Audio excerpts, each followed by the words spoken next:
Hoje vamos refletir, meditar sobre um texto retirado do livro Conflito e Paz, de Bert Hellinger, Crescimento Interior. Crescemos por dentro na medida em que abrimos espaço a algo novo, que muitas vezes é alguma sombra que rejeitávamos em nós, ou alguma culpa pessoal que lamentávamos. Quando encaro o que rejeitei e intimamente lhe digo que agora o acolho em minha alma, eu cresço, embora já não me sinta inocente. Isso não se refere apenas à própria alma, mas também à família. Muitas pessoas rejeitam algo em seus pais e dizem, por exemplo, que isso não foi bom.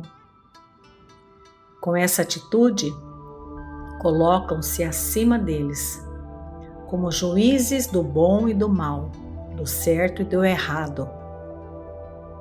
Porém, quando o filho diz aos pais, eu me alegro com vocês, ele cresce.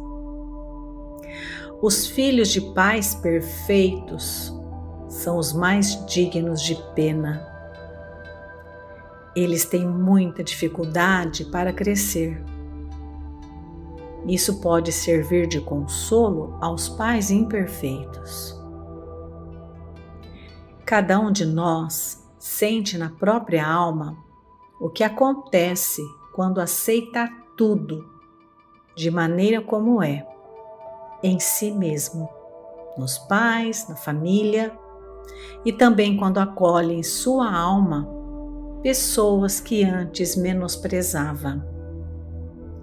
Assim crescemos. Isso ultrapassa os limites da própria família. Às vezes, quando me irrito com alguém, percebo que fiquei mais estreito. Então preciso dizer, eu reconheço você como igual a mim. Para mim, em especial, você é bom e muito importante. Com isso, sinto que me tornei mais aberto, que cresci. Consegue-se paz entre pessoas e grupos quando reconhecemos nos outros, sem querer mudá-los, aquilo que antes rejeitávamos neles. E os aceitamos com os mesmos direitos que nós.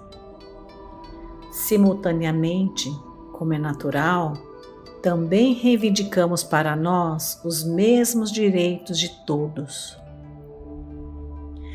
Como nos tornamos seres humanos na plenitude da vida, num amplo contexto?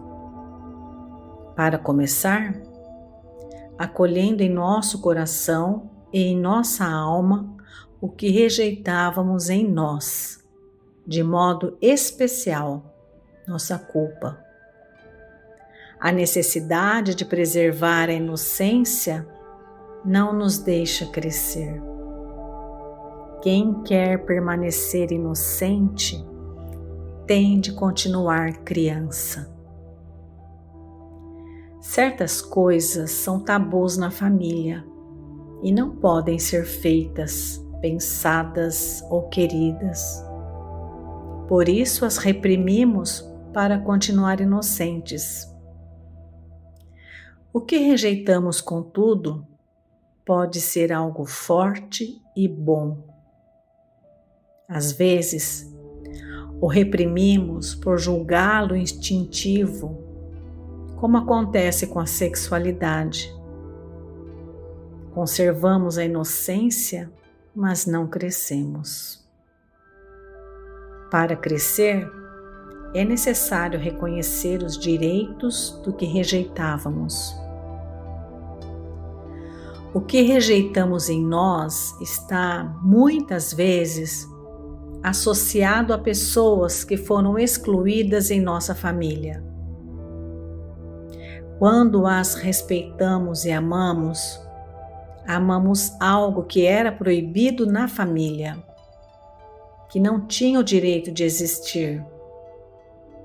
Com frequência, o que rejeitamos em nós não é algo proibido no sentido usual, mas sim uma pessoa proibida. Então damos a ela um lugar em nosso coração, dizendo sim ao que foi rejeitado. Perdemos assim nossa inocência, mas não nos tornamos maus. Ao contrário, tornamo-nos mais humanos, maiores e melhores.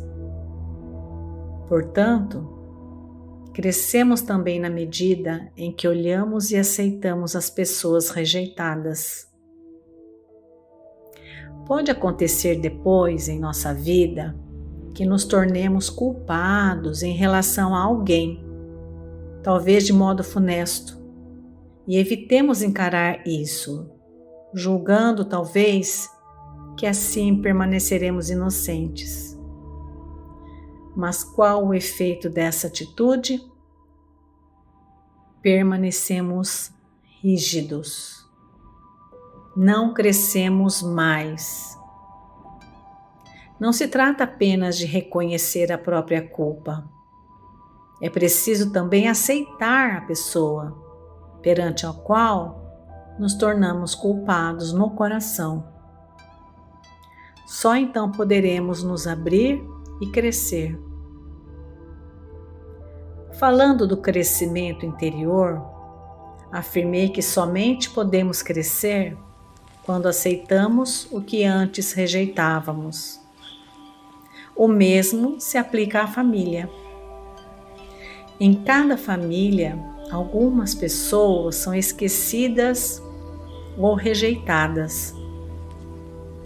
Quando as acolhemos em nosso interior, lhes damos um lugar em nossa alma, ficamos inteiros. O que acontece conosco quando alcançamos essa inteireza? Quando todos os que pertencem à nossa família realmente ganham um lugar em nossa alma. Tornamo-nos livres, pois já não estamos enredados em seus destinos. Muitos querem se livrar de seus pais, tornar-se independentes deles. Porém, quanto mais autônomos se fazem, tanto menos livres eles são. Estar inteiro significa, portanto, que todos os que têm um vínculo comigo também têm um lugar dentro do meu coração. Além dos limites da nossa família, estamos ligados a muitas outras pessoas, muitas delas totalmente diferentes de nós. Quando conseguimos reconhecê-las como iguais, embora sejam bem diferentes de nós, enriquecemos-nos por seu intermédio. Nesse caminho de crescimento, não existe um ponto final. Cada dia surge algo novo. E esse crescimento dá alegria.